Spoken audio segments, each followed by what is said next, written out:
Okay, thank you. And I'd like to also say thank you very much to the LGDA. It's quite an honor to come here and talk to you guys. It's a little bit different to talk to a patient and family-oriented audience, but I have to say that in many ways you guys are more knowledgeable than the doctors or medical students I'm used to talking to. I'll also tell you that I'm using the coagulation slides that we used to teach medical students and residents about coagulation, and that shouldn't make you nervous. Everything makes medical students nervous, but because they're just so anxious about tests. It's part of being what happens. They're pre-meds and then they're medical students, and it takes 4 years to kind of get them out of that pattern. You guys live this every day. You get these tests all the time. You know much more about it than the medical students or even the residents do. So with that, I'm an oncologist and I'm part of a multidisciplinary team. It was really interesting to see what they have gone through in Atlanta, because that is exactly what we've gone through in Houston, also setting up a multidisciplinary team. Okay, with that, we'll get started. I'm taking kind of a different approach. We have 20 minutes to cover material that is usually covered in at least 2 hours, if not 3 days. And the only doctors that I know that are really comfortable talking about coagulation are coagulationists, and even they aren't that comfortable talking about it because it's very complex. So I'm going to do this as a 20-minute play in 3 acts. And here we go. Okay, first, any play has a cast of characters. The main cast of characters are you, the members of the LDGA. Then there's the whole group of doctors. There's hematologists, and hematologists come in many different flavors. DDJ is a reminder to me that I need to credit my favorite coagulation airline, Donald Mahoney, Donald Yee, and June Taruya. Donald Mahoney is the head of hematology, and I talk to him frequently about patients with coag disorders. Similarly, Donald Yee is a coagulationist who does thrombosis. By the way, we colloquially call the people who do coagulation clotters. The people who do the other side of coagulation, we do not call bleeders. That would seem too gross. So we call them hemophilia experts, and that is what Donald Yee is. And June Taruya, who's parents didn't know they should have named him Donald, he's Japanese. He's the head of our blood bank, and he's a fantastic coagulation specialist who is a pathologist who runs the blood bank and our special coag lab. Okay, and then there's radiologists. You've met different types of radiologists, mostly IR interventional radiologists, who some people say are frustrated surgeons, although the surgeons may be frustrated IR doctors, according to our surgeon. And so you need at least 2 types of radiologists to help you with this, the diagnostic ones and the interventionalists. And then there are real surgeons of every different type. We need plastic surgeons, ENT surgeons, general surgeons. It depends where your lesions are and what we want to do, which kind of surgeon we might need. And then there's the occasional oncologist like myself. I used to say I took a wrong turn and ended up in this, but now I think I took a right turn because I really do like the field, and I think there are a lot of similarities to taking care of a patient with a lymphatic disorder to a complicated oncology patient. I think the skills overlap. And then there's lots of other important doctors like pathologists and dermatologists that get involved. So that's the cast of doctors. The laboratory people who you guys never see are really important to you. They're the people running your coag tests, and how you run those tests, even how you fill the tubes of blood to send to the coag tests, can affect the results. So they're very important. You don't see them, but they're important in your care. And there's and then the everyone else category. Those are your physical therapists, the people who make your compression stockings. All of those components are important to making you feel better and help you live more normal lives. Okay, so where does this all occur? What's the setting of the play? Well, it's your body. Fortunately, I don't have to go over this because you've already had full lectures on it, what normal anatomy looks like with veins, arteries, and lymphatics, so I won't really touch on that.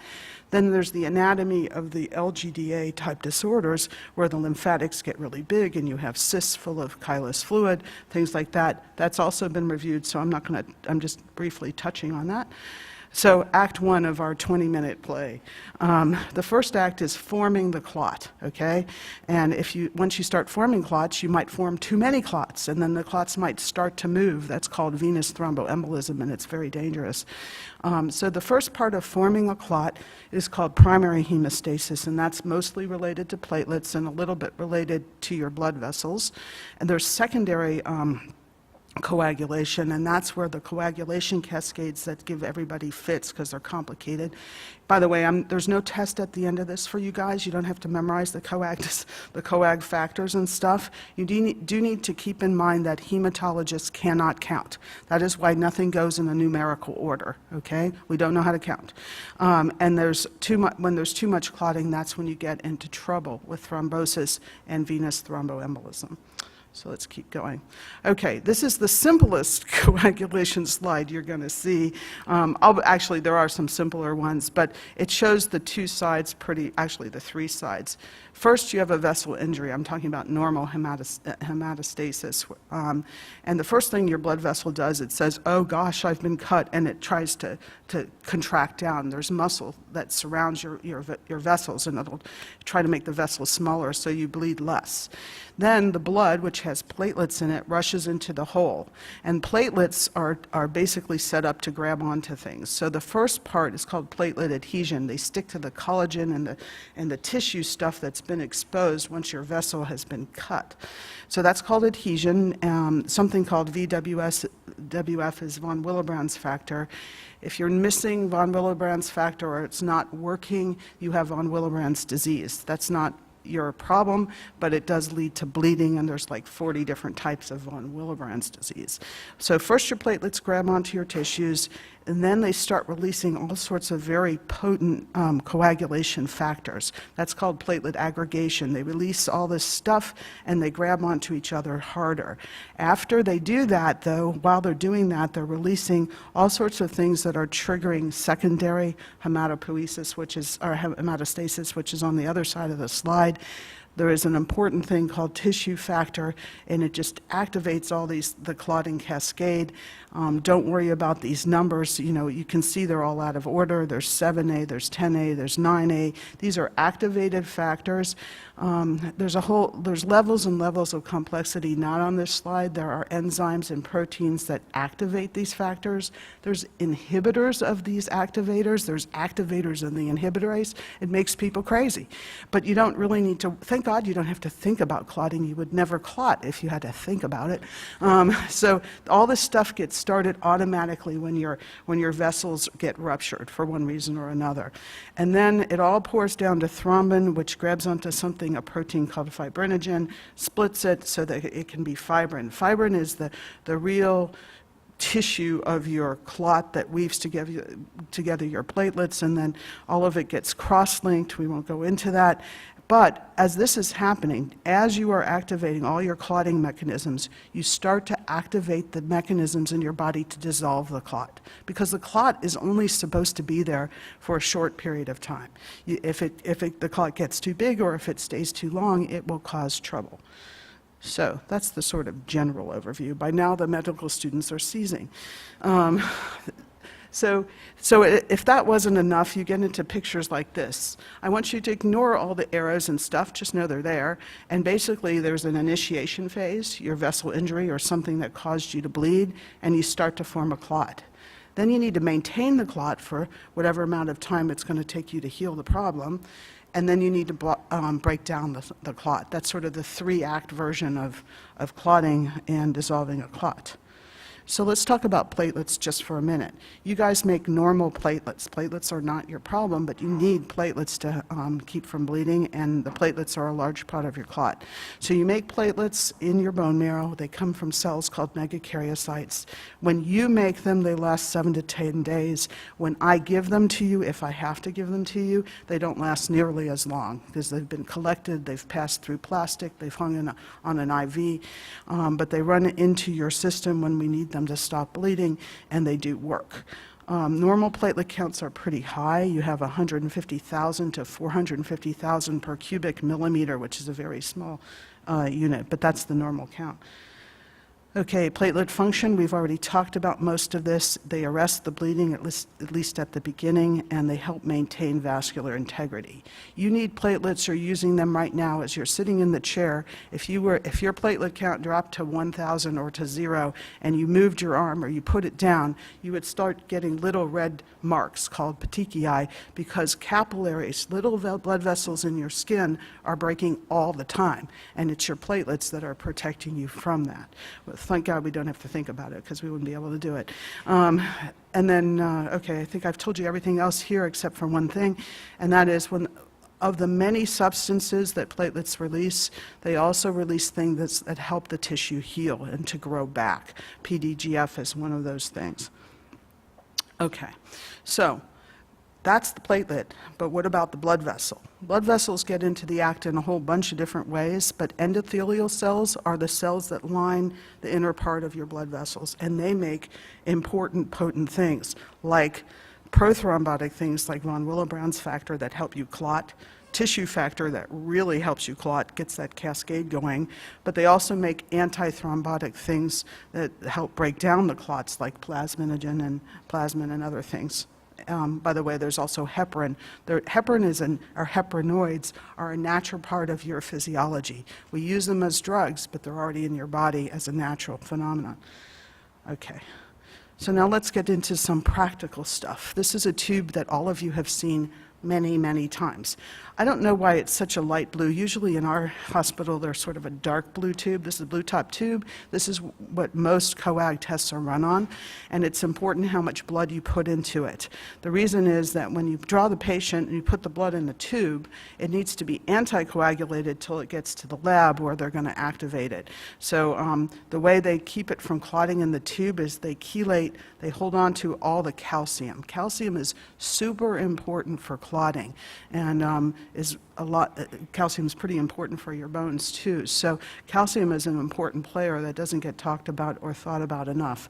But anyway, you come into my clinic or any of the clinics we've talked about, and we draw a blue top tube, and we need to fill it to the line. If you short fill it or if you overfill it, the answers, the test results will be wrong.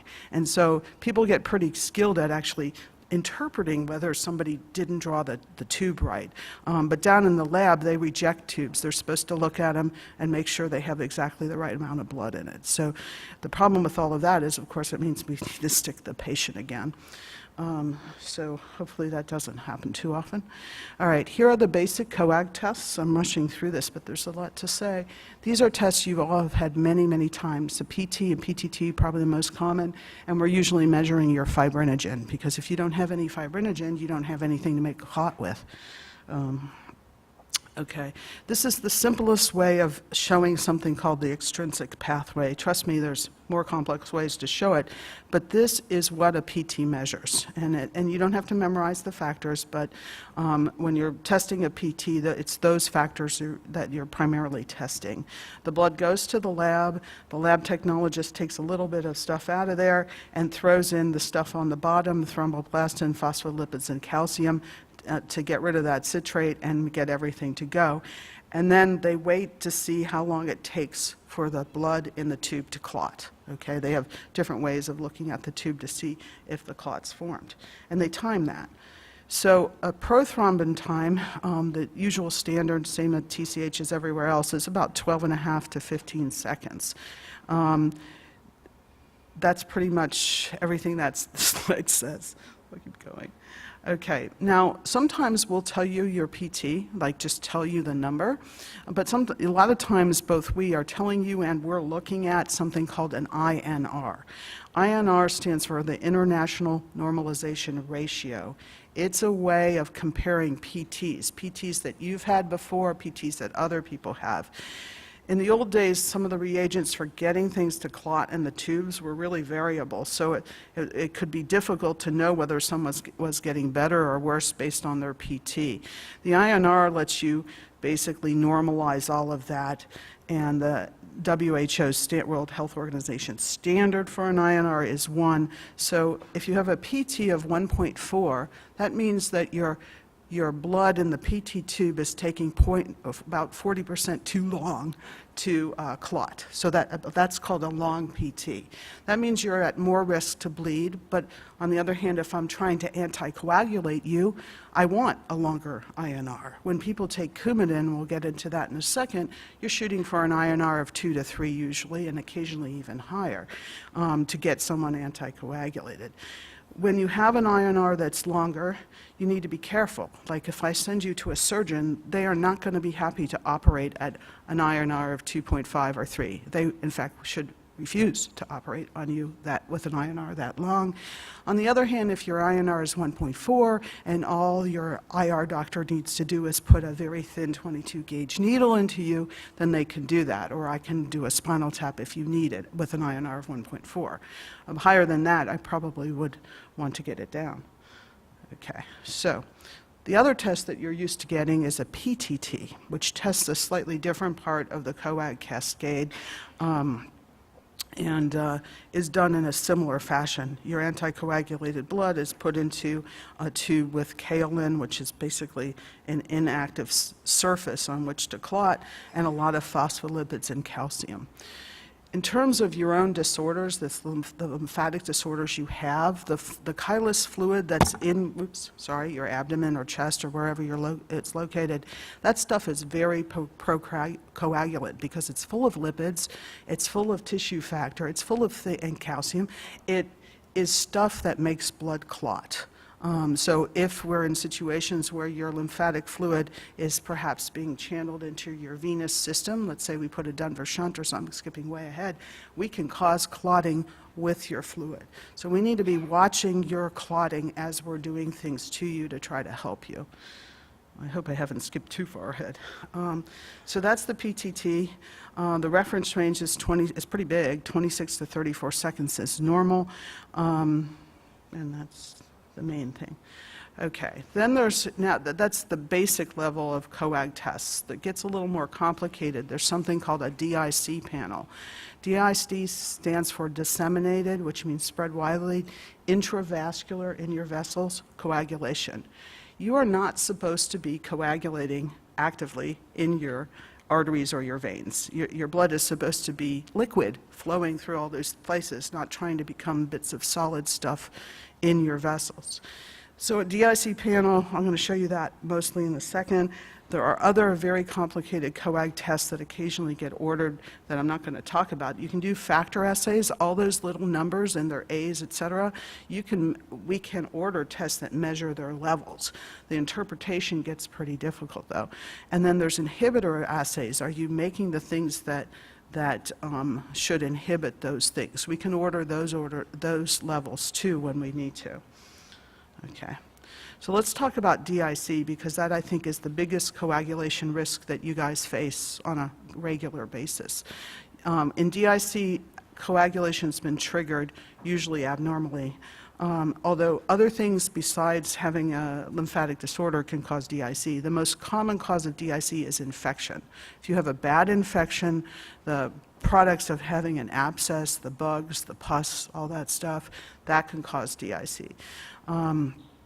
Having plastic pieces of things like lines in your vessels also encourages DIC and clotting. Those are the main things. So when DIC is going, you're trying to clot. You're also trying to break down the clot because that's a norm that gets triggered too. So what tends to happen in DIC when it's very bad is you get these strands of fibrin and pieces of clots all floating around in your vascular system. Some of them are sticking to the walls. They start to shear your blood. If you want, the classic way to diagnose DIC is to look at a blood smear and you can see schistocytes. You can see red cells that have run into the clot strands and start to get shredded. That's pretty advanced DIC. That's not really how we diagnose it now. How we diagnose it now is with a DIC panel. Most DIC panels have everything I've listed here. It has a PT, and the PT will be prolonged. It'll be too long. The PTT will also be long because you've burned up for both the PT and the PTT. When you're in DIC, you've basically started to exhaust your coag factors that are circulating in your blood. So it's taking longer and longer for you to clot. Fibrinogen, which forms the fibrin, the stuff that wires together your platelets and everything else into that clot, it starts to fall too. Thrombin time is another measure of how long it takes to clot, and I'm going to skip that one. D-dimers happen, it's part of the clot breakdown piece. So if you have a lot of clot in you, the D-dimers will start to rise, okay? And sometimes you don't have symptoms of the clot, like your arm hasn't started to swell because the vein, the flow back to the heart is blocked. But if your D-dimers are rising, your doctor is going to be scrambling around looking for where's the clot that D-dimer is coming from, because D-dimers are made when the clot starts to break down. And your platelet count will start to fall too because you'll be burning them all up, forming clot. Okay. Now, DIC is the general term for the process I just told you about, but there's also something that doctors talk about called LIC, and that means localized intravascular coagulation. And that's really more of what you guys have when you have these kinds of lesions. You have one or two or maybe more areas in your body where blood is being triggered off to clot, but those are localized areas. And if you're going to form a clot, you'll tend to form a clot right where you're firing off all that stuff. But when I draw your blood in your arm or from your line, I'll see evidence of inappropriate clotting, okay? But you don't really have full-up DIC. What you really have is LIC. It's a controversial topic. Some hematologists don't believe in LIC, but since I've been treating a lot of these malformations, I believe in LIC, because you're not as sick as my infected oncology patients who have full-up DIC. But you do, your D-dimers are high. You'll carry, a lot of you, high D-dimers and abnormal PT-PTTs. So let's keep moving. So the biggest risk for you guys usually isn't bleeding. Occasionally you'll bleed, but usually the biggest risk is venous thromboembolism, this VTE. There's lots of things that cause VTE and normal physiology and, well, medicine, but what the general principles that hold to any patient also hold to you. The more risk factors you have for forming clots and having those clots break off and float into bad places, the higher the chances that that's going to happen. So having a lymphatic malformation is probably going to give you some LIC, which is going to make you more prone to having a VTE. If I have to put a central venous catheter to manage your disease into you, that increases your risk yet further of having inappropriate clots. The central lines are it increases your risk. Infection also increases the risk of having this as a complication. If you have a patient with a lymphatic abnormality who then gets an infection and has a central line, that's a real setup. And they're lying in a bed, they're not moving around. Moving around helps a lot. Okay, being immobilized, having blood or just sort of sluggishly sitting there, bigger chance that it'll clot. You guys don't, thank God, have cancer and are on chemotherapy. Those things also increase clotting, and hopefully you don't have congenital heart disease or any other problems. The slide is a busy slide. There are genetic disorders that increase the risk of having clots, and we will look for them if we think that somebody's clotting more than we would expect. But frankly, with a lymphatic disorder, we do expect some clotting. So I haven't run a thrombophilia assay looking for genetic inherited risks for bleeding. I don't think I've ever run one on a patient with this disorder. So the features of VTE, different things can happen, but the really important one for you guys to know and for us to keep in our mind when we're treating you is pulmonary embolism. Basically, the symptoms are shortness of breath, usually chest pain, cough, hypoxia. Sometimes you'll have fever just from throwing this big clot into your chest, but we'd also be worried about infection. And PE is a dangerous thing. It pretty much will result in you being admitted to an ICU, and we'll have to put you on medicines to decrease the clotting and try to dissolve the clot that's causing trouble. Okay, so now we're ready for Act 2, shrinking the clot, okay? We formed the clot's causing all sorts of problems, and now we need to shrink the clot. Well, the first part of shrinking a clot is stop forming the clot. So we'll intervene with drugs, I'll show you in a second, and we also need to dissolve the clot. And mostly we're gonna let your body dissolve the clot. This is a list of actual natural coagulation inhibitors, protein C, protein S. There isn't really much time to talk about that.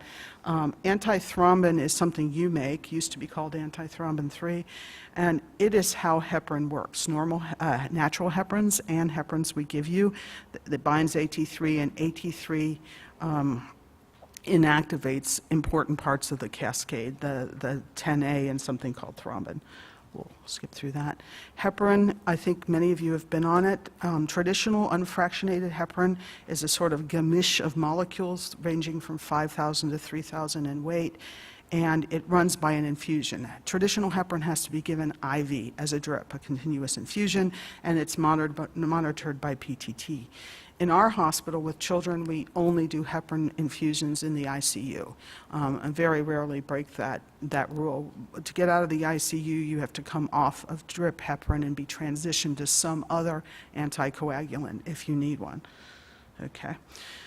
Act 3 is intervening with the drugs. Okay, we've talked a little bit about heparin. I think a lot of you know about low molecular weight heparin. It's also called enoxaparin, and you have to give it by shots. It's a sub-Q injection, and you're on it usually for several months after an inappropriate clot or a VTE, and we teach you how to give it, and you go home with heparin and needles. There's also oral anticoagulants. There aren't nearly enough of them. Coumadin is the traditional one, but there's lots of problems with Coumadin, and I think you guys are familiar with some of that. But there are newer oral agents on the way. The problem is they're only licensed for adults, so a lot of pediatric doctors won't give them. But frankly, some pediatric doctors will give them, because if you don't want somebody on Coumadin and you want to use an oral agent, these are your only choices, or your only choices that your doctors have. I'm going to skip through this. This is a little bit about how you monitor unfractionated regular heparin versus Lovenox versus something that's new, a different sort of type of heparin type agent. It's still injection, but it's once a day. This is about warfarin or Coumadin. Warfarin interacts with vitamin K-dependent coagulation factors, which are 2, 7, 9, and 10. That's a medical student memorization point, but the bottom line is we use warfarin, Coumadin to truly anticoagulate people and bring their INRs up to 2 to 3 and sometimes higher.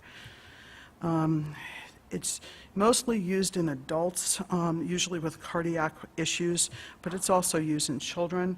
The biggest problem with warfarin is that it has to be monitored carefully, and you can affect the effect of, or you can change the effect of warfarin by changing your diet, sometimes in fairly minimal ways. If you eat high vitamin K content foods, the warfarin effect will go down. I listed some of them there. Other problems with warfarin is it probably has the highest drug interaction rate of any drug we use, and I've listed some of the common drugs. Some of them increase warfarin effect, some of them decrease warfarin effect. All of this is surmountable if you eat a steady diet and if your doctor and you know which drugs you're on and we don't change them up. But you still have to get your PTT monitored, which is a blood stick. These are some of the names of the oral anticoagulants that are in the pipeline. Not all of them are licensed in the US. For some reason, the UK has been better about getting these things licensed. I didn't even realize till I was putting this talk together that the weird names that these drugs have are somewhat related to how they work. The ones that have a TR in the name are affecting thrombin directly, and the ones that have the XA in their name are affecting factor 10A. That doesn't matter to you guys. You just want to take a drug that's going to give you the anticoagulation you need. The one that I've used and I think is coming more into use in pediatrics here is the rivaroxaban or the Xarelto, okay? And the beauty of these drugs is they actually don't need to be strictly monitored, so a lot less needle sticks. But they do definitely anticoagulate you. You're at more risk for bleeding when you're on them. But if your problem is that you're having pulmonary emboli, et cetera, then you need to be on something, because a pulmonary embolus can kill you. This is not something to play around with. All right, so prevention strategies. If you've already had a clot, you're likely to be on prophylactic medicines, whether it's Lovenox or warfarin or one of the newer agents. Another thing that you can help yourself with is move around, okay? Being immobile is a real setup for clotting. And there are compression stockings that we use to help not form clots. Some of them actually pump. Sequential compression devices are available. You guys are often wearing compression stockings anyway, and I think that helps with for the lymphatic swelling, and that helps with the clotting too. And this is just a picture of some TED hose, or the old form, to help you compress your veins so you don't clot in them. And then lastly, a quick summary with cartoons, courtesy of June Duria. There's normal hematopoiesis, where you have normal coagulation factors, normal levels, and normal activation. You have normal levels of inhibitors, normal platelets, normal fibrinolysis. You're in balance. If you start bleeding, you can bleed for lots of reasons, but usually it's a combination of things. Low coag factors, high inhibitors, low platelets, high fibrinolysis, they all come into play. Thrombosis, you flip those things around, and DIC, everything is disordered, and you can be bleeding and clotting at the very same time. And that, in a nutshell, is the coag.